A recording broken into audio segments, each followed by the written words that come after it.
นั่นละเว้ยอย่าต้องหวดหมุนไปที่เบิ่งเสียเซนหัวหน้าซะเลยย้ายฝ่ายหมุนใส่บ่พ่อก็เลย หมุนไป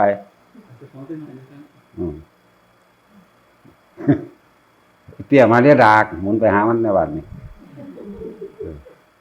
มึงมาหยังกูบ่ลึงเขาอยู่ต่างจังหวัดอื่นบักไกลเขามาได้สำใดเขามา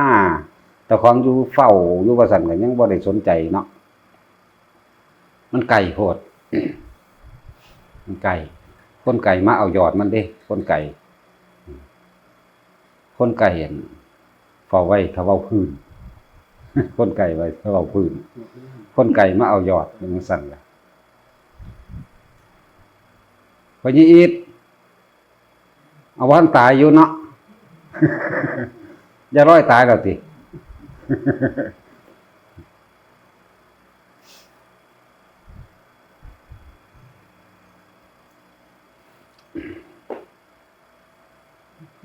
มันต้องเป็นจังซั่นอีหลีเด้เนาะอยู่ทางใดก็คือกันคนไก่มันลึงมันชินมันคุ้นเคยหลายมันตายใจนะคิดว่าพระสิเอาอันบุญให้ได้เท่าใดบุแต่เจ้าของบ่มาเฮ็ดเอาอยู่ใกล้แล้วเซ้ยบ่ได้เห็นค่าเด้ค่าก็ค่าเจ้าของนั่นแหละเหมือนค่าพระดอกพระบ่มีค่าดอกตั้งแต่เขาตีราคาให้ราคาบาทเดียวนึงเด้ลองไปลักของเขาในราคาบาทเดียวดูนั่นน่ะเบิดค่าละเด้นั่นอย่าลืมว่าพระบ่ได้มีค่าเด้อค่านั่นเจ้าของหาเอาเองซ้ำมีผู้อธิบายบรรยายทั้งด่าพร้อมให้ฟังมาเอาตีเนาะมาละเจ้าของนั่นแหละว่าแม่นมาละพระดอกบ่ต้องย่านเพิ่นได้ดีดอกซ้ำนี่แหละเขาก็กินซ้ำนั่นแหละ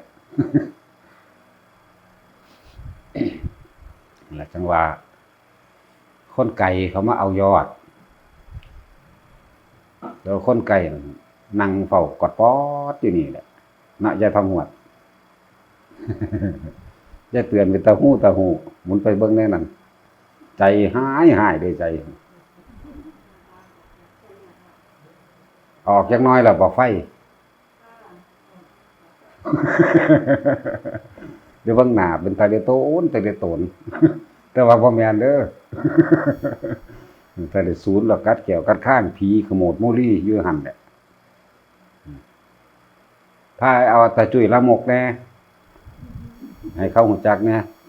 หันมาเนี่ยบ่เซาแขววางแล้วใส่แขวใหม่แล้วใส่แขวใหม่แล้วตาจุ้ยละมกเซาแขววางแล้วใส่แล้ว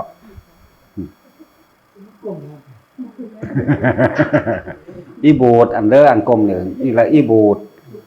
ผู้ใดถามว่าอีบูดเป็นจังไดนี่อียิ้มยากอีหานี่บ่มีผู้ใดกล้าใกล้มันเด้มันสมกับมันว่าเด้แต่ผู้ใดมาเอาผัวกูตายนี่กูนำมาหาคอมันเด้อซั่นเพราะว่าบ่มีผู้ใดกล้าเข้าไปจีบมันผู้นั้นเสี่ยงเป็นเสี่ยงตายเด้หันหน้าเบิ่งคักๆเลยโสตายเด้ผู้นั้นก็เลยตายก็ตายว่ากูนะแต่ว่ากรรมอีหยังของเขาหรอก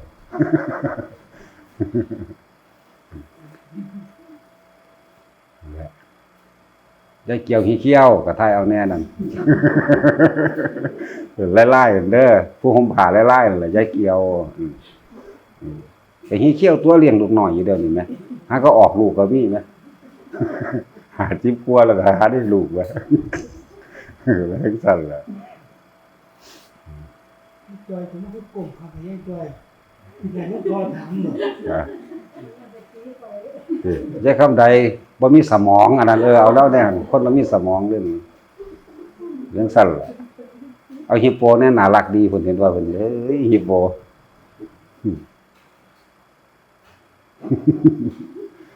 จะฮิปโปเนี่ยอย่าสมหูหนวกอยู่ใกล้ๆกันใส่แว่นตาทะเลอยู่ผู้ขาบ่ฮู้ยินปานใดสั่นหูห้องแห้งแล้วก็ว่าบ่ก็บ่ยินแล้วเจ้าของหูหนวก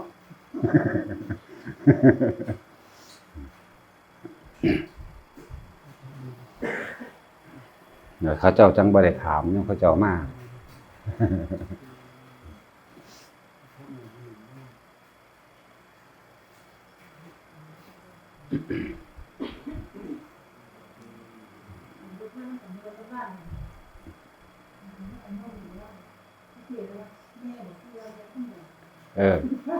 กับแม่คำใดบ่มีสมองกับผู้นั้นเลยบ่มีสมองจังเม็ดเด้นั่นถ้าถามมื้อนี้อีก2มื้อจังคิดพ่อแล้วก็หัวขึ้นได้บัดนี้มันหยังบัดนี้หาก็คิดพ่อเขานะเป็นจังซั่นล่ะมันเป็นตาดาบ่ล่ะ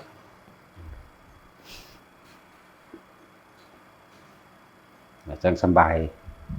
ถ้าผู้ใดมาหม้องนี้เป็นอันหนึ่งอันเดียวก็โลดบ่ต้องไปมีอีหยังบ่ต้องมีอัตตาตัวตนมาดอกบ่ต้องมีมานะทิฏฐิดอกเข้ามาแล้วบ่ต้องมาเป็นหัวหน้าแล้วก็บ่ต้องมาเป็นผู้รู้ดอกคือเฮาถิ่มให้เบิดให้มันเสมอกันซะถิ่มให้เบิดอัตตาตัวตนคนรวยคนจนก็บ่ต้องมีดอกให้มันเป็นคนเสมอกันซะมันเป็นคนเสมอกันตายเท่ากันป่วยคือกันนั่นแหละอีหยังก็ดีแค่นั้นแหละในชีวิตนี่หากินก็หากินไปเท่าตายหาเงินก็หาเงินไปเท่าตายนั่นแหละก็หาไปตายนั่นแหละเนาะมันบ่ใช่เกี่ยวมันมีเท่านั้นแหละหาก็หาไปแค่ตายนั่นแหละ ถ้าเฮาเข้าใจคำว่ามัชฌิมาของชีวิตแม่นสิ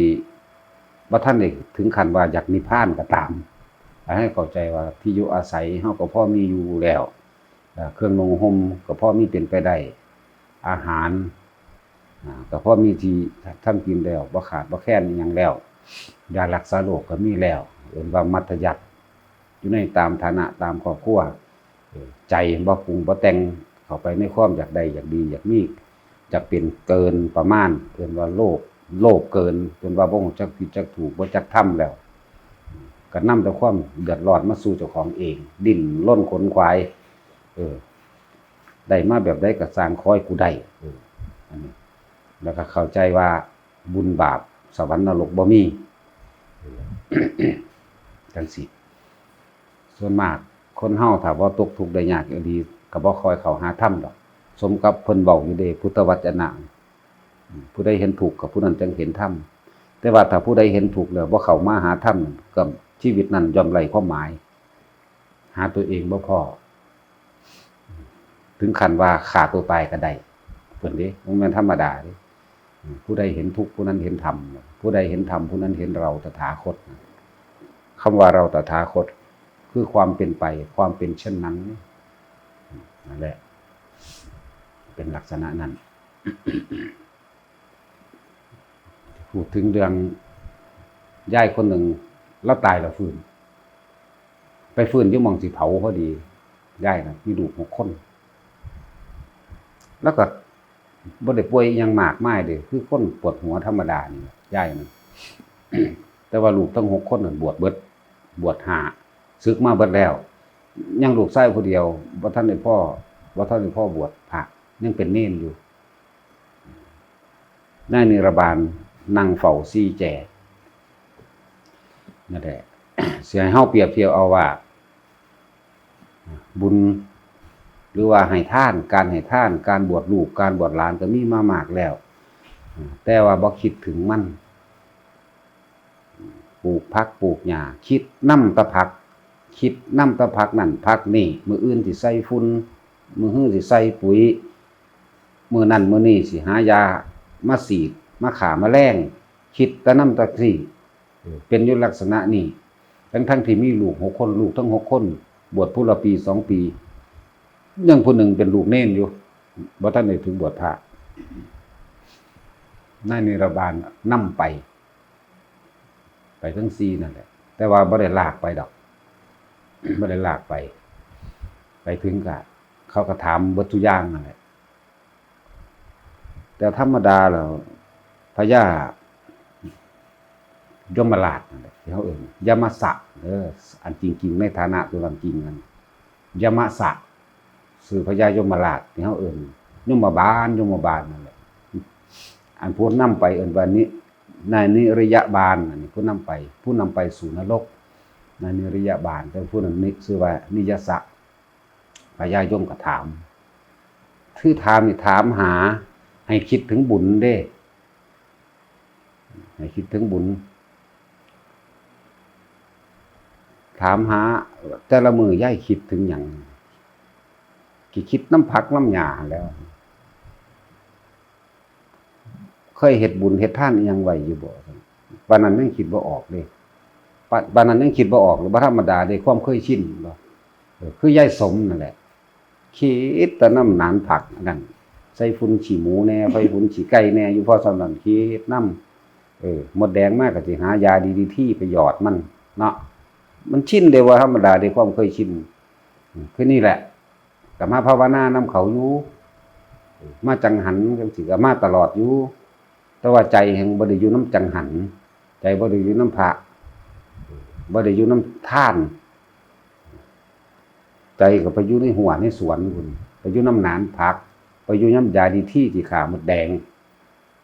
มันสินึกคิดถึงภาพจินตนาการบ่แม่นไปจินตนาการมันจำไว้แล้วหวยหมดแดงอยู่หั่นหวยหมดแดงอยู่นี่เสียวยาดีที่ไปใส่มันไปขนาดนั้นเด้นี่บอกถึงความรู้สึกนึกคิดของแต่ละคนที่ว่าเอาความรู้สึกนึกคิดไปอยู่กับผู้อื่นสัตว์อื่นสิ่งอื่นวัตถุอื่นๆบุคคลผู้อื่นมันขนาดนั้นย้ายนั่นก็คือกันย้ายอันบ่ออกชื่อแล้วดอกย้ายนั่นก็คือกันแต่ละมื้อแต่ละเว้นมายามมื้อเช้าก็เตรียมตัวไปจังหันถือปิ่นโตไปจังหันคือกันไปซุมื้อไปจังหันเพราะว่าข้าลูกเน้นบวชอยู่ไปแต่ว่าเวลาไปแล้วก็บ่ได้คิดถึงว่าบ่ได้คิดถึงพระพุทธเจ้าคิดถึงพระพุทธรูปอันนั้นดอกไปก็ไปนั่งพอกแกลกลงแล้วใจก็นั่งคิดถึงนานพักคิดถึงขวยหมดแดงสิเอายาดีที่ไปฆ่าพักอันนั้นพักอันนี้บ่งามสิฉีดพ่นยาอันนั้นอันนี้คิดจังซั่นวนไปวนมาผู้นั้นสั่งพัก20 กรัมผู้นี้สั่งพักเท่านั้นผู้นี้สั่งราคาเท่านั้นเท่านี้คิดไปปรุงไปอยู่ในนี่ขนาดอยู่ในวัดล่ะเป็นจังซั่นจะว่าพระเจ้ายมบอกบาลบอกยายมีลูกจักคนมี6 คนลูกยายบวชห้วยก็บวชตัวพุ่นน่ะนั่นจังคิดพ่อนั่นล่ะห้วยก็บวชนั่นตัวเราพิจารณาเขาก็เลยถามกันชื่อคือกันนามสกุลเดียวกันกับผู้ตายแท้แต่ว่าอายุคนละอายุยายอันนี้ได้82ยายผู้ตายเทียมได้82ผู้ตายแท้85ชื่อเดียวกันนามสกุลเดียวกันมันแปลกบ่ล่ะมีอยู่เด้บัดนี้อีกสุดนึงก็ไปเอายายอันนั้นมาถามใส่กันแล้วเขาซ่องลงไปทางโลกโอ้ยเขากำลังถามไปแล้วแห่ไปแล้วเด้ว่าซั่นก็เลยถามยายอันนี้ยายผู้สิเอาไปขึ้นไปส่งนี่เอาไปผิดก็มีก็เลยว่ายายตายแล้วยายรู้จักบ่ฮู้มื้ออยู่บ่นี่บ่ฮู้มื้อก็ว่าเจ้าของนอนหลับซื่อๆว่าซั่น2 มื้อแล้วเด้นี่2 มื้อแล้วเด้นี่นั่นแหละคนที่นำผ้าไปนั่นนุ่งผ้าแดงอำถึงขันดำนั่นแหละบ่นุ่งเสื้อโตใหญ่กว่าคนธรรมดาแต่มันเฮา4 ศอกเขาก็สิ6 ศอกจังซี่นะตัวใหญ่กว่าคนธรรมดาพวกนั้นในนิรบาลนำไปก็เลยว่ายายเจ้าตายแล้วเด้เบิ่งนั่นเขากำลังสิเอาเจ้าไปเผาคือเขาเจ้าเฮ็ดให้เห็นได้เดี๋ยวเลยเบิ่งแล้วนั่นนอนอยู่เขาผูกมัดมือมัดตีนไว้อยู่หั่นเพราะตั้งหูมาว่าจะของตาย2 มื้อก็เลยเพราะมันบ่ได้เจ็บได้ปวดตายแบบนอนหลับไปเลยนะแค่ว่าปวดหัวแล้วกินยาพาราธรรมดาแล้วก็เสือบหลับไปก็ตายนะ ก็เลยว่าหูเมื่ออยู่บ่ว่าเจ้าของตายก็ว่าบ่หูเมื่อเป็นหยังคือบ่ตายเจ็บตายปวดเพราะว่าบุญลูกย่ายนั่นบวชพระนั่นทั้งเบิด5มันสิบวชผู้ละ1ละ2ก็สร้างก็เป็นถือว่าเป็นผู้สืบศาสนาเพียงเด็กเพียงน้อยก็ยังดีเป็นหยังคือบ่คิดถึงบุญกุศลตัวนี้เป็นหยังจังไปวนไปอยู่80กว่าปีแล้วยังอยากได้อยากดีอยากมีอยากเป็นลูกหลานเขาก็บ่ให้เฮ็ดอีหยังแล้วก็ตะของเองเป็นหยังคือบ่ปล่อยคือบ่คลายเขาก็บอกอยู่หรือย่าอยากตายอีหลีบอกไปสิบอกหม่องย้ายไปเขาก็เฮ็ดภาพให้เบิ่งอีกว่ากำลังตกในนรกขี้เถ้านรกโลลุวะตัวนั้นเป็นขี้เถ้าดอกขี้เถ้าร้อนอันนั้น พวกเขาไปตกดินอยู่ในกองขี้เถ้าไฟอันนั้นเป็นขี้เถ้าไฟได้พวกนี้เป็นเปลวไฟขึ้นมาขี้เถ้าขาวอยู่แต่ว่าก็ปวลงไปในหม่องขี้เถ้าอันนั้นแล้วสิเป็นไฟฮอนเป็นเปลวขี้เถ้าขึ้นมาบัดนี้เขาเขาเฮ็ดใส่แบบสุกใส่นะจะเอาแบบนี้บ่ย้ายนะแบบจังไห้ห้องขึ้นมาบัดนี้บุญบวชก็มีทั้งหลายบวชเน้นก็ยังบวชอยู่เป็นหยังคือบ่คิดถึงอานิสงส์ในการที่ว่าเจ้าของให้ลูกบวชนะย้ายรู้จักบ่ถ้าย้ายบ่นึกถึงบุญที่ย้ายมาเฮ็ดย้ายสิได้ตกหม้องนี้สิได้อยู่หม้องนี้ก็พาไปเบิ่งอีกหม้องนึงบัดนี้กรรมตัวนี้คือเอาน้ำร้อนไปลวกมดแดง กรรมลวกมดแดงเด้มันมีน้ำร้อนฝดบัวอยู่นั่นแหละแล้วลงไปก็ที่จริงมันบ่ได้อยากโดดแต่ว่ามันแล่นลงไปคือคนเต็มใจโดดในภายในของพวกสัตว์นรกเหล่านั้นน่ะบ่อยากโดดเลยในความรู้สึกของเขาแต่ว่ากรรมลงไปนี่ให้ย่านให้สั่นให้วันเกรงแต่ว่ากระโดดล่ะถ้าเฮาเบิ่งตามตาเฮาบ่เห็นเฮาบ่เข้าใจในความรู้สึกเฮาบ่เข้าใจเรื่องของกรรมสิเข้าใจว่าเขาพากันแล่นโดดลงคือคนสนุกสนานมันบ่แม่นเด้บ่อยากโดดเฮ็ดให้หวาดกลัวไว้ก่อนจักบ่คือคนเฮาย้านผีล่ะถ้าสิไปทางนั้นจังซี่ว่าผีแล้วก็คิดจินตนาการในความย้านไว้อันพวกสัตว์นรกเหล่านี้ก็คือกันบ่อยากโดดจินตนาการในความร้อนไว้คือกันโอ้ยสิเป็นจังซั่นแต่ว่าก็ต้องแล่นลงไปโดดน่ะเป็นแบบนั้นพวกนั้นลวกมดแดงแน่ลวกอิหยังที่เทน้ำร้อนใส่นั่นนี่เขาให้เล่าเบิ่ง2หม่องนี่เด้อถ้าตายจากหม้องนี้ก็สิมาหม้องนี้ครับหม้องนี้ซั่นเฮ็ดจังได๋ผู้ฆ่าชีวิตสิพ้นสิรอดวะลำพึงลำพันเด้บัดนี้บุญก็เฮ็ดไว้หลายแต่ว่าเจ้าสิมาบาปแพ้อันซ้ำเล็กๆน้อยๆที่เจ้าชินอยู่นี้เขาบอกเลยว่าชินเนี่ยความเคยชินเห็นบ่ความเคยชินจิตติดที่ไหนย่อมไปเกิดที่นั่นบ่ล่ะบัดชินตอนนั้นชินอาฆาตหมดแดงอยู่ก่อนสิตายแต่จิตตั้งไว้ว่ามื้อนั้นสิเอายาดีๆที่เพื่ออาฆาตคือบ่พอใจแค้นหมดแดงเวลาไปลกพักนี่มันก็กัดน้ำงามตีนงามมือทั้งศูนย์ให้มันต้องจมทั้งได้มันเดี๋ยวกูสิหายาดีๆที่มาเบื่อมึงตายเบิดนะเจตนาเด้อเจตนาเห็นบ่เจตนาตั้งไว้แบบนั้น มื้อมากินข้าวแล้วก็คือปวดหัวแล้วก็กินยาพารานอนหลับตาย2มื้อแล้วไปหูเมื่อเบิ่งดูเขาเอาไปแล้วแปลกอยู่ได้อันก็ดีนะครับบัดนี้เฮามาคิดถึงความเคยชินของการคิดของการนึกของความรู้สึกนึกคิดของคนที่บอกอยู่ตลอดว่าแต่ละคนน่ะตั้งแต่ตื่นขึ้นมาจนเฒ่านอนหลับ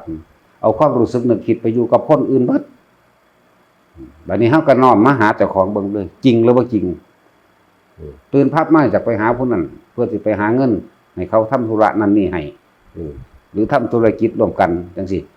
บัดนี้ตื่นมาคิดถึงผู้สร้างจังซี่ศูนย์ไปเลยได้คิดปรุงแต่งเรื่องจากตีจากฆ่าเขาจากให้เขาชิบหายนั่นแหละ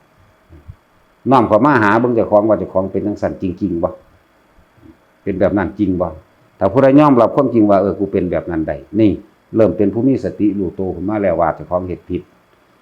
มันสิเป็นไปดังที่เพิ่นว่านะเนี่ยย้ายนี่ก็คือกันย้ายถ้าบ่อยากตกนรกให้นึกถึงบุญบวชลูกเด้อเพราะแต่พระญาโยมบอกว่าให้นึกถึงบุญบวชลูกเด้อมันอานิสงส์ใหญ่เป็นผ้าเหลืองลอยมาเลยเป็นผ้าเหลืองลอยมาลอยม่วนมาเลยตั้ง6พุ่นเด้กลางไว้แล้วเกิดความสุมเย็นคำว่าเป็นนี่คือเล่านึกถึงเด้เข้าใจบ่พระญาโยมบอกว่าคือบ่นึกถึงบุญบวชลูกในความรู้สึกนึกคิดของเราปุ๊บนี่เราก็นึกถึงตอนลูกเราบวชแต่ละคนนี่ตัวนั้นจังพุ่งมาเองบัดเนี่ยเป็นจังซี่เขาเจ้าก็เลยกระซิบกันเอาไปส่งไปผิดคนเขาก็พาไปวิวไปเลยพอดีกำลังสิเอาขึ้นบันไดแล้วก็ส่งฮอดนี่แหละนะส่งฮอดนี่แล้วย้ายเข้าไปเขาบ่เป็นในขณะที่เขากำลังบืนขึ้นอยู่นี่เขาก็เลยจับไปแดกเขาเลยว่าซั่นตัวย้ายอันนั้นแหละเว้าเขาจับย้ายเนี่ยเขาไปก็แดกเขาเลยแดกเข้าไปในร่างอันนั้นแหละแดกเข้าไปแล้วก็เฮ็ดให้มีกำลังปุ๊กปักนั่นนะเข เขาว่าฟังมันยังดินกุกกักอยู่ในโล่งแท้นะพระเจ้าเลยเอาลงมาพระเจ้าเอาลงมาเบิ่งก็หิวน้ำนะหิวน้ำเบาได้แต่ว่าหิวน้ำพอดีก็ฟ้าวแก้กันออกแล้วก็เอาน้ำนั่นแหละให้กินแล้วก็รู้สึกว่าคือคนนอนหลับแล้วตื่นซื่อๆลาก็ดีกันมีกำลังวังซ่าขึ้นมาเว้าเลยเว้าแบบนี้เว้าอันความต่างๆให้ฟังได้อันนี้เว้าจังสั่นจังซี่แบบนี้โอ้ยพอแล้วเศร้าบัดนี้คือเราเว้าแล้วเราก็ว่าหลังจากนั้นมาเราก็82แล้วเราก็เศร้าตอนนี้เราอยู่85 2 3 4 5 15แล้วตอนนี้ คิดท่องบทสวดมนต์เบิ่งดีๆแล้วคนเฒ่ารุ่นนั้นยังสวดมนต์บ่ได้สวดอิติปิโสสวากขาโตสุปฏิปันโนบ่ได้นะโม3จบได้พุทธังธัมมังสังฆังว่าไปแต่ปากแต่ว่าใจบ่ถึงว่าไปแต่ปากแต่ว่าใจมันบ่ถึงเข้าใจว่าแย่ศีลคำว่าใจบ่ถึงบ่ถือแท้จริงนั่นน่ะว่าไปซื่อๆนั่นน่ะแต่เขามีท่าแป้งต้นไม้ต้นไหลเขาไปท่าแป้งเอาเลขน้ำเขาถ้าเขาซาว่าต้นกล้วยบางหันบางนี้พญานาคมาให้โชคให้ลาภก็แล่นไปน้ำเขาคือเก่านั่นเป็นจังซี่ว่ากับว่าแตะปากแต่ว่างานนั้นงานนี้ผู้เป็นเจ้าภาพให้มาทานศีลจังซี่ก็บ่มีตั้งใจว่าสิมีจิตเจตนาในการว่าสิรักษาตลอดวันหนึ่งและคืนหนึ่งบ่คิดว่าไปตามประเพณีซื่อๆว่าแล้วปล่อยถิ่มไปแต่ว่าใจไปห่วงน้ำพักน้ำหยาไปห่วงน้ำความสิเอาไปขายผู้นั้นผู้นี้นี่เองผู้นั้นสั่งมื้อนี้10มัดสะระแหน่10มัดผู้นี้เอาพักอันนี้ผู้นี้เอาพักอันนี้มันไปตั้งสั่นดินี่พูดถึงวิธีจิตความรู้สึกนึกคิดของแต่ละคนน่ะเป็นแบบนี้แหละผู้ใดเกี่ยวข้องกับสิ่งใดก็บ่ปล่อยวางสิ่งนั้นก็เป็นแบบนี้แหละคิดน้อมเข้ามาเด้อผู้ใดปลูกผักอีเตี้ยมึงฟังอยู่บ่ล่ะเด้อมึงเป็นแบบนั้นบ่มึงต้องยอมรับได้ว่ามึงเป็นจักบ่มึงต้องยอมรับอีถ่องมันบ่มาอีหานก็เลย นั่งภาวนาจังใดจังไปคิดหามีดกูว่างมีดไม่ไหนอนอยู่หั่นแหละ มันว่าธรรมดาได้อีนั่นก็เลยนั่งเฮ็ดซึ่งลึงอยู่บุ้ยเป็นตะเข้มขังคือหยังเป็นแท้บ่แม่นไปคิดลืมมีดนะซื้อใหม่แล้วบัดนี้เห็นบ่ล่ะจริงหรือบ่จริงแล้วบัดนี้ซื้อใหม่แล้วฆ่ามันว่า ก็มันต้องยอมรับเด้ขนาดเฮาเตือนแม้กระทั่งความรู้สึกนึกคิดได้ยังคิดบ่ออกเลยคนเนาะ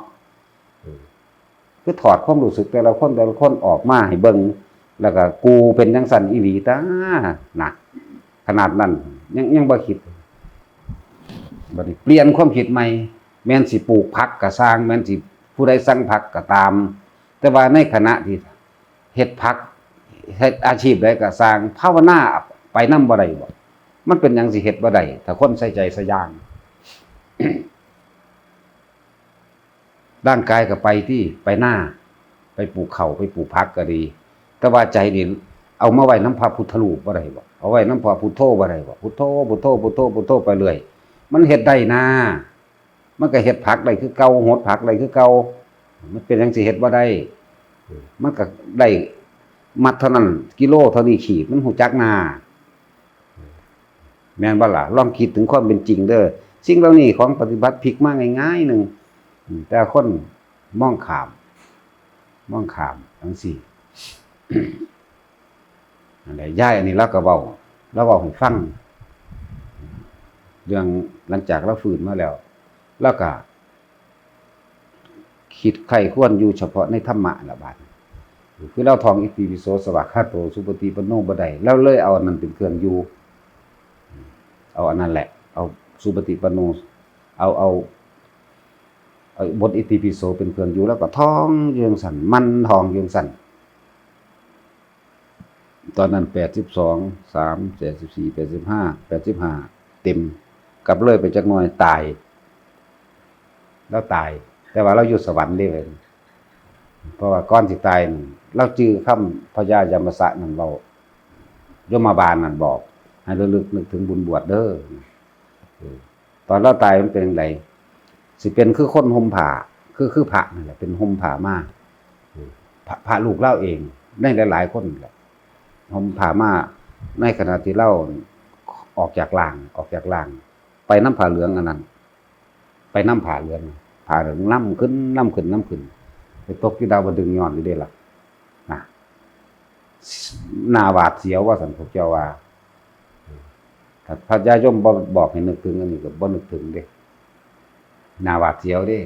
แต่สู้ว่าเราตายจังสันอีหลีนี่โดยความเคยชินสิคิดตั้งใจตั้งคิดเจตนาว่าสิเอายาดีๆที่นี่ไปเทใส่ขวดหมดแดงนะเอาผิดซื่อๆดอกหน้าถ้าเอาถือเซ็ตเฮ็ดจังได้ก็สร้างมันสิคิดบ่ออกถ้าเอาถือลองเบิ่งเด้อได้มีโอกาสขึ้นมาหลังจากนั้นก็เลิกเฮ็ดเลยแล้วก็มาใคร่ครวญอยู่ท่าตัวนี้สวดมนต์ไหว้พระตื่นขึ้นมาก็นึกถึงเพราะว่าปัญญาของเรานี่คือบ่ได้สะสมเรื่องการละกิเลสมันก็เลยบ่ถึงขั้นนั้นมีแต่ว่าให้นึกถึงพระสวดมนต์ไว้เด้ออิติปิโสสวากขาโตสุปฏิปันโนไว้เด้อเขาบอกมาแนวนั้นก็เลยเฮ็ดจังสั่นไปเลยให้นึกถึงว่าบุญบวชพระบวชลูกเจ้าของเองนั่นแหละมันก็ปลื้มเองบาดสิตายก็คล้ายๆกับคนนอนหลับอีกคือเก่าบ่เจ็บบ่ปวดแล้วก็ดีแหละถ้าอยู่ใกล้ๆก็ดันเอาอดเอาคำว่าว่างบ่มีสำหรับการปฏิบัติธรรมดอกมีแต่ฝืนมาทนมาดันมาคมใจมาคำว่าว่างบ่มีสำหรับกิเลสมันบ่บอกว่าว่างจักอย่างมันบอกว่ายากกิเลสมันสิว่ายากบ่มีเวลาปล่อยว่างท่านใดดอกมันสิว่าจังซั่นเนาะตาโหก็เป็นซั่นอีหลีนั่นแหละมันสิว่ายากบ่มีเวลาดอกอันนั้นอยู่อันนี้อยู่ปล่อยว่างท่านใดถ้าปล่อยว่างใดสิมาเฮ็ดหยังมันบรรลุอรหันต์แล้วเด้คำว่าปล่อยว่างส่วนมากแต่พากันเอาไปเว้าเล่นในเรื่องปล่อยว่างสำหรับผู้เพิ่นถึงแล้วเขาเจ้าโอ้ยระมัดระวังอย่างค่ำจังซี่ผู้เขาเจ้าถึงผู้เจ้ารู้แล้วบ่ได้เว้ามันเกิดกลายเป็นความเคยชินในการเว้าเล่นให้น้ำกันเงือกคือก็ว่าปล่อยว่างนี่ปล่อยว่างบางใดในหัวใจในความคิดในความรู้สึกนั่นมันไหลปรุงแต่งกับเรื่องบุคคลผู้จากไปอยู่นั่นสิปล่อยว่างได้จังได๋ว่างแท้มันบ่คิดหยังเด้ตัวว่างแท้ๆมันนั่นเป็นจังซั่นจึงบอกทุกคนว่าตามฐานะการงานครอบครัวเฮาให้ทุกคนเน้นปฏิบัติทางใจทางความคิดนั่นแหละให้มันชินให้มันเกิดความเคยชินขนาดว่านอนหลับไปแล้วไปฝันหลายแต่ว่าไปนึกถึงพระพุทธพระธรรมพระสงฆ์หรือนึกถึงพระคาถาบทสวดบทคำสอนของพระพุทธเจ้าได้มันยังสามารถป้องกันขนาดในฝันยังชนะในฝันใดฝันนี่บ่อาจสามารถกำหนดได้ดอกแล้วถ้ามันสิเป็นไปฝัน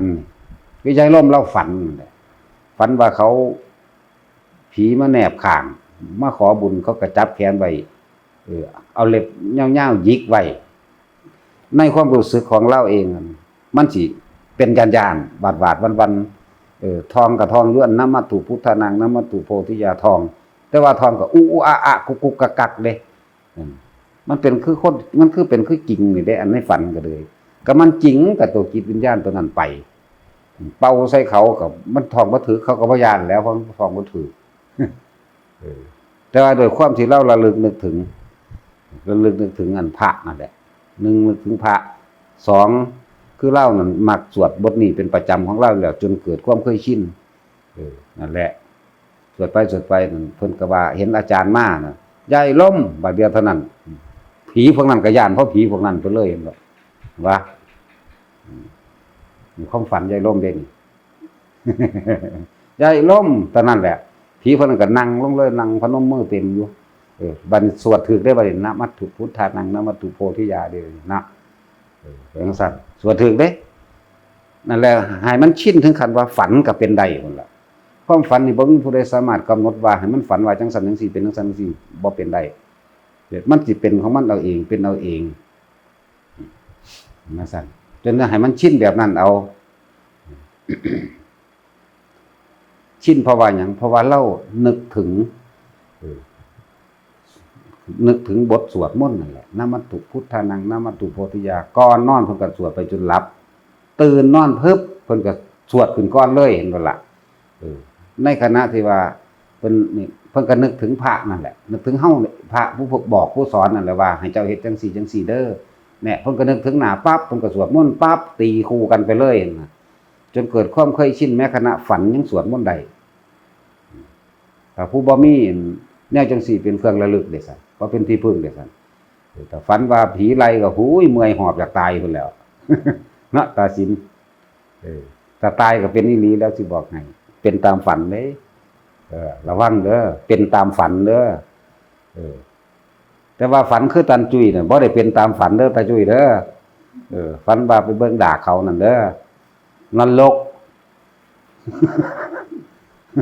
อันฝันแบบนั้นบ่เป็นตามเด้อเป็นตามนี่เทียมเฮาเข้าใจมันสิไปจุป่องอยู่ในน้ำอันนั้นอ้วกงวกกันจักว่าล่ะ คนละเรื่องกันพ่อครับผมอยากถามว่าย่ำจังถามจะมาถามอยู่นี่ฟังเราไปคิดเอาเองนี่แหละปึกไม่ว่าฟังไปเราไปคิดถามบนอยู่นี่บ่ได้ว่าหยังแล้วนี่ศูนย์ก้อนนั่นแล้วพยายามทำความรู้สึกนึกคิดให้อยู่กับพระให้ได้ถ้าใจมันสงบแล้วนั่นแหละเอิ้นว่าบุญเนาะบุญเฮ็ดง่ายๆโดยการนึกถึงคำสวดมนต์นึกถึงพระที่เฮาเคารพนับถือหรือศรัทธาหรือพระพุทธรูปก็ตามพระคนก็สร้างนึกถึงเฮ็ดอยู่จังซั่นนี่บุญเกิดขึ้นแล้วเพราะว่ามันสงบแล้วคำว่าบุญเนี่ยสงบเย็นเนี่ยสงบเย็นเด้ทีนี้เมื่อมันสงบเย็นแล้วมันก็เป็นประโยชน์กับเจ้าของเองที่ไม่มีความคิดปรุงแต่งในความอยากได้อยากดีอยากมีอยากเป็นมันบ่ได้แสวงหาอารมณ์เร่าร้อนบ่เข้ามาอารมณ์เร่าร้อนไฟคือราคะความอยากนั่นเองความอยากได้ดังใจความใคร่อยากได้ดังใจนั่นแหละราคะเมื่อบ่มีความอยากได้ดังใจไฟคือโทสะมันก็ดับลงไฟคือโมหะมันก็หมอดลงคือกันเนี่ยอยู่ในเบื้องต้นตรงนี้ได้ก็ถือว่าสุดยอดแล้วนะ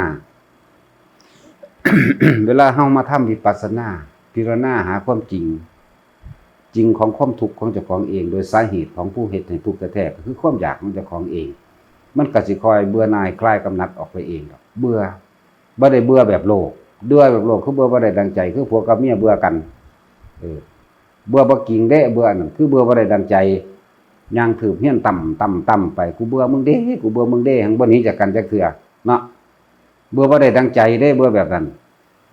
อันเบื่อแบบนี้มันคลายออกจากความรู้สึกที่เคยอยากได้เคยอยากดีเคยอยากมีเคยอยากเป็น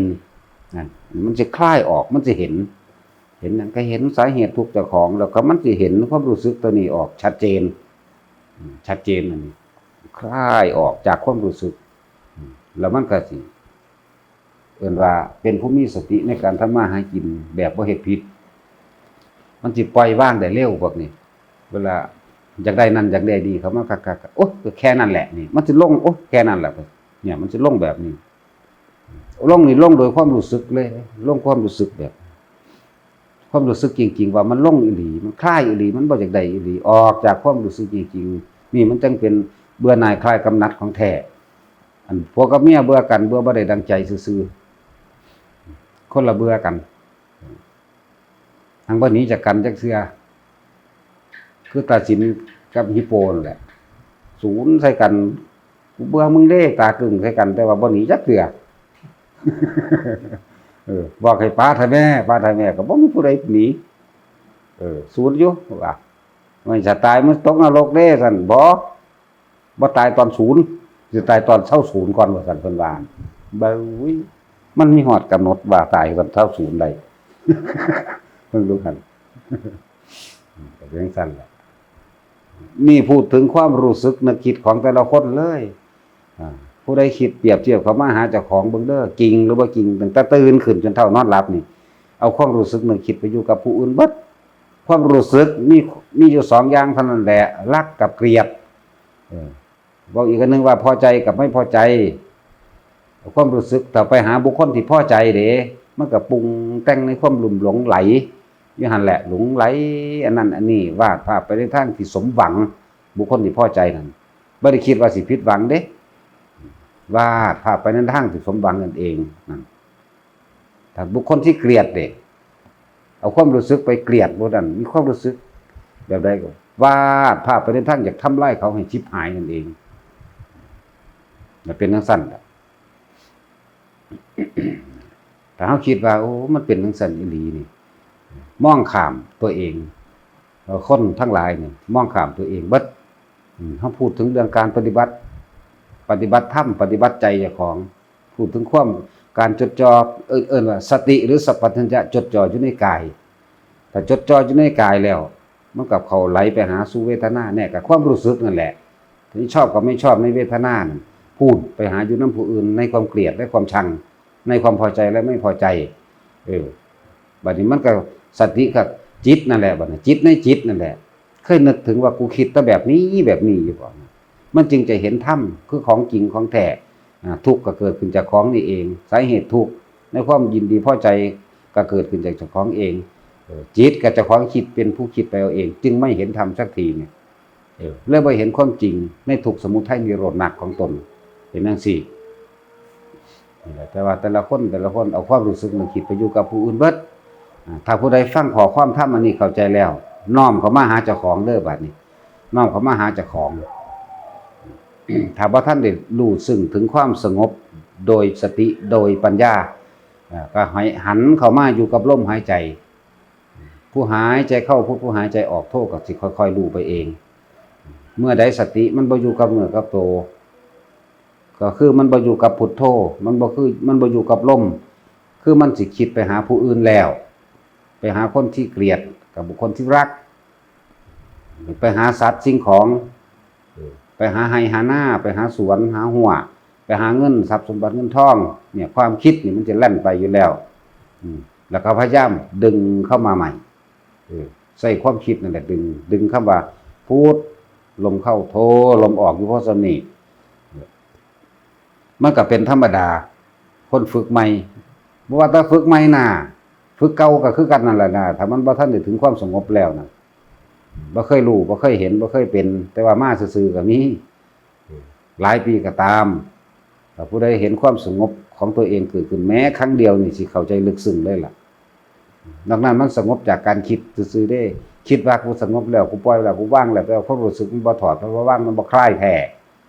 มันบ่คลายออก อันนั้นเป็นแค่คำเว้าเราไปเข้าวัดโอ้ยดีจังซั่นจังซี่แต่ว่าความเป็นจริงในความรู้สึกนึกคิดของเจ้าของเองมันถึงแท้บ่ล่ะเนี่ยฉันอยากรู้จักความสงบที่แท้จริงพยายามอยู่กับลมหายใจให้ได้ถ้ามีเวลานั่งจังซี่ลองนั่งเบิ่งดูก่อนที่สินอนนั่นน่ะผู้บ่มาเฮ็ดในวัดก็ดีจักมื้อละ5นาทีหลับตาลงหายใจเข้าพูดหายใจออกตัวเฮ็ดอยู่จังซั่น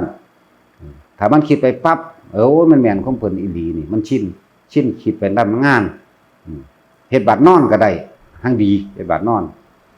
มันสิได้รับในฌานการนอน4อย่างเอาแต่ว่าเฮาเอานอนภาวนาเอาเป็นตถาคตนอนแบบตถาคตสายยาวนอนภาวนาหายใจเข้าพุทหายใจออกโทอยู่หั่นแล้วเฮาสิเห็นได้อิหยังเกิดอิหยังดับความคิดเกิดไปอยู่กับผู้อื่นคือเก่าดึงเข้ามาก็ให้มาดับอยู่ในพุทโธนี่ในลมเข้าลมออกนี่เองเดี๋ยวมันก็เกิดไปหาผู้นั้นหาผู้นี้หาผู้สร้างหาผู้หักหาทรัพย์สินสมบัติที่มีวิญญาณและบ่มีวิญญาณสมบัติที่มีวิญญาณคืองัวควายสัตว์เลี้ยงไก่ปูปลาว่าสมบัติที่มีวิญญาณสมบัติที่บ่มีวิญญาณนี่คือหยังก็ต้นไม้รถมันนั่นแหละที่บ่มีเงินทองน่ะบ่มีวิญญาณมันก็แล่นไปจังซั่นดึงเข้ามาพูดอยู่หั่นไปอีกแล้วก็พูดอยู่หั่นแล้วกลับไปกลับมาถ้าบ่เฮ็ดจังซี่จ้างก็บ่มีทางสิได้ถึงความสงบได้ลองสงบให้มันสูงสุดขีดลองบ่คือจักเทื่อนึงก็สิรู้ซึ้งเลยล่ะดีบ่ดีอิ่มจิตเต็มสะอึกสะอื้นน้ำตาไหลพุ่นล่ะถ้าผู้ใดถึงจุดนี้ได้นอกนั้นมันบ่ค่อยถึงถ้าบ่ควบคุมก็บ่มีทางก็แล้วกันฉะนั้นต้องคุมตัวเองให้มันได้ อย่าปล่อยจิตปล่อยใจนี่เพิ่นว่าปล่อยจิตปล่อยใจเป็นปล่อยจิตปล่อยใจไปตามอารมณ์หยังอารมณ์พอใจกับไม่พอใจ2อย่างล้วนแล้วแต่ส่งออกนอกตัวเบิด ยามใดมันสิได้ธรรมถ้าบ่เฮ็ดจังซี่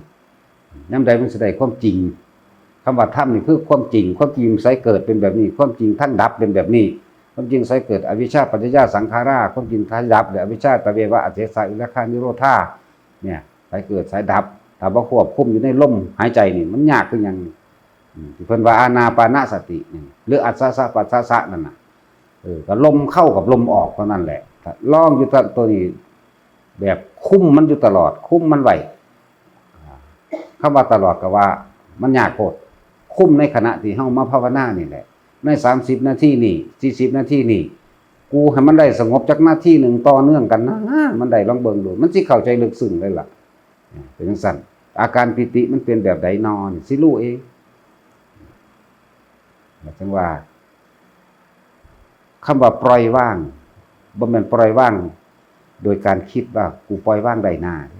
แต่ความรู้สึกมันบ่ขาดออกเป็นของยากอยู่ได้คำว่าปล่อยว่างแท้ๆมันว่างออกจากความรู้สึกมันบ่มีความคิดปรุงแต่งกับบุคคลผู้ใดเลยถ้าบ่มีความคิดปรุงแต่งกับบุคคลผู้ใดเลยความรู้สึกมันสิมาจากไสบ่ได้ห่วงอีหยังแล้วบ่มีการคิดแล้วมันก็หยุดเบิดล่ะเพราะว่าทุกอย่างในการคิดนี่ย่อมเกิดภาพและจินตนาการและเกิดความรู้สึกนั่นรู้สึกนั่นแหละถ้าถอดคลายความรู้สึกออกได้ความคิดก็บ่เกิดความคิดแบบความรู้สึกก็บ่เกิดคือกันละนาจิตเป็นผู้คิดผู้ปรุงผู้แต่งปรุงแต่งก็วาดภาพจินตนาการเข้าสู่วิญญาณเป็นผู้รับรู้สุขทุกข์หรือพอใจและไม่พอใจนั่นเองถ้าบ่มีการคิดแต่วิญญาณมันสิเกิดมาจากไสบ่บ่แม่นวิญญาณทางโลกเด้คนเข้าใจซะวิญญาณว่าผีเด้เฮาเอาวิญญาณทางพุทธเจ้าวิญญาณทางตาหูจมูกลิ้นกายใจตาวิญญาณหูวิญญาณจมูกวิญญาณกายวิญญาณใจวิญญาณนี่ถ้าสติกำกับจิตได้ทันแล้วมันก็บ่มีใจบ่มีวิญญาณในใจบ่มีผัสสะดับผัสสะมั่งดับวิญญาณมั่งคำว่าดับนี่บ่มีความรู้สึกนั่นเป็นสื่อเป็นขันเว้าซื่อๆเด้เป็นภาษาพูดเป็นภาษาเขียนเพื่อให้เกิดความเข้าใจซื่อๆเด้ฉะนั้นพยายามมันทำการทำงานหยังอยู่กับสร้างมันจับลมหายใจบ่ได้ในขณะที่ทำงานหรือขับรถก็แล้วแต่ท่องไปเถอะบทสวดมนต์บทใดก็สร้างนั่นคือการภาวนาทั้งเบิดนี่แหละสิท่องอิติปิโสสวากขาโตสิท่องบทกรณีบทญาณีสิท่องธรรมจักรท่องไปสิพุทโธพุทโธพุทโธก็พุทโธไปเพื่อว่าบ่ให้มันใจน่ะมันคิดไปทางอื่นให้มันอยู่กับตัวเฮาเองนั่นแหละมันอยู่กับนี่นั่นแหละเฮ็ดไปเรื่อยๆจนเกิดความเคยชินเองถ้ามีเวลานั่งบัดนี้ก็จังจับลมหายใจเข้าได้ดอกบัดนี้จับลมหายใจได้คือเพิ่นเดินจงกรมนี่เพิ่นบ่ได้เดินจับลมเด้เพิ่นเดินจับพุทโธนี่แหละผู้จับพุทโธผู้สวดมนต์ก็สวดมนต์ผู้พิจารณาก็เดินพิจารณาเด้พิจารณาเรื่องกายเวทนาจิตธรรมนั่นแหละบ่ได้พิจารณาแนวอื่นดอกพิจารณาอารมณ์นั่นแหละบ่แม่นว่าเพิ่นสิเดินแต่ขวาพุทเท้าซ้ายโธอย่างเดียวเด้เดินพิจารณาเรื่องนั้นเรื่องนี้หมุนเข้าสติหรือว่าสมาธิตั้งมั่นบัดนี้ตั้งมั่นแล้วมันพิจารณาแบบหูมันมีกำลังในการพิจารณาอย่างเดียวถ้ามันตั้งมั่นได้แล้วม่วนไปเลยล่ะย่างไปมันก็รู้สึกตัวเบิดนั่น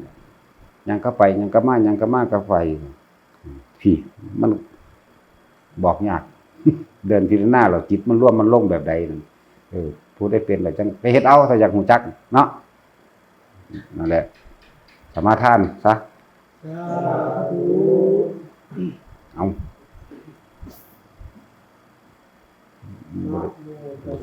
ภะคะวะโตอะระหะโตสัมมาสัมพุทธัสสะนะโมตัสสะภะคะวะโตอะระหะโตสัมมาสัมพุทธัสสะ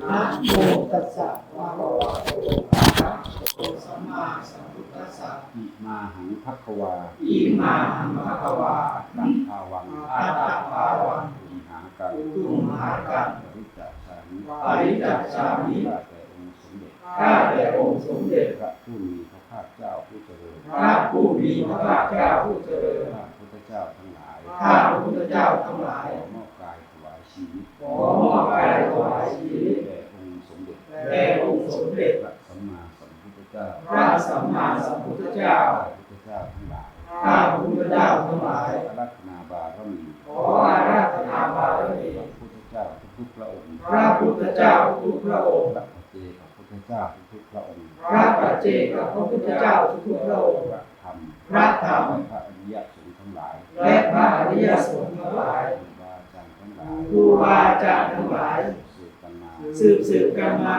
พ่อแม่ครูอาจารย์ มีพ่อแม่ครูอาจารย์ หลวงตาบัวยานะสัมปโนเป็นที่สุด องค์หลวงตาบัวยานสัมปันโนเป็นที่สุด ขอได้โปรดทุกจิต ขอได้โปรดทุกจิต ของข้าพเจ้าขึ้นสู่ภาวะ ของข้าพเจ้าขึ้นสู่ภาวะ พระกรรมฐานทั้ง40ทัศน์ พระกรรมฐานทั้ง40ทัศน์ พระปิติทั้ง5 พระปีติทั้งห้า วิปัสสนาญาณทั้ง พระวิปัสสนาญาณทั้ง 9 9 ขอพระกรรมฐานทั้ง40ทัศน์ ขอพระกรรมฐานทั้ง40ทัศน์ พระปิติทั้ง5 พระปีติทั้ง พ ห้า ระวิปัสสนาญาณทั้ง พระวิปัสสนาญาณทั้ง 9 9 มาบังเกิดปรากฏ จงมาบังเกิดปรากฏ ในกายทวาร ในกายทวาร ในวจีทวาร ในวจีทวาร ในมโนทวาร ในมโนทวาร ของข้าพระเจ้า ของข้าพเจ้า การบัดเดียวนี้เถิด ณการบัดเดียวนี้เถิด โทตีปังกะโล พุทโธทีปังโล โลกะตีปัง โลกะทีปัง อากาสัพพสินัง อากาสกัสสินัง ทยิ วิโสทยิ ธัมโมตีปังกะโล ธัมโมทีปังกโล โลกะตีปัง โลกะทีปัง อากาสัพพสินัง อากาสกัสสินัง ทยิ วิโสทยิ โทตีปังกะโล สังโฆทีปังกโล โลกะตีปัง โลกะทีปัง อากาสัพพสินัง อากาสกัสสินัง ทยิ วิโสทยิ พระพุทธเจ้า พระพุทธเจ้า ธรรมเจ้า พระธรรมเจ้า พระอริยสงฆ์เจ้า พระอริยสงฆ์เจ้า เป็นบุตรแสงสว่าง เป็นดั่งแสงสว่างได้โปรดส่องสว่าง ทางนรกสวรรค์ ทางนรกสวรรค์ ธรรมผลนิพพาน ตลอดทั้งมรรคผลนิพพาน แก่ข้าพุทธเจ้า ให้แก่ข้าพระพุทธเจ้า ได้รู้แจ้งเห็นจริง ได้รู้แจ้งเห็นจริง ตามความเป็นจริง ตามความเป็นจริง ณการบัดเดียวนี้ ณการบัดเดียวนี้เถิดสาธุ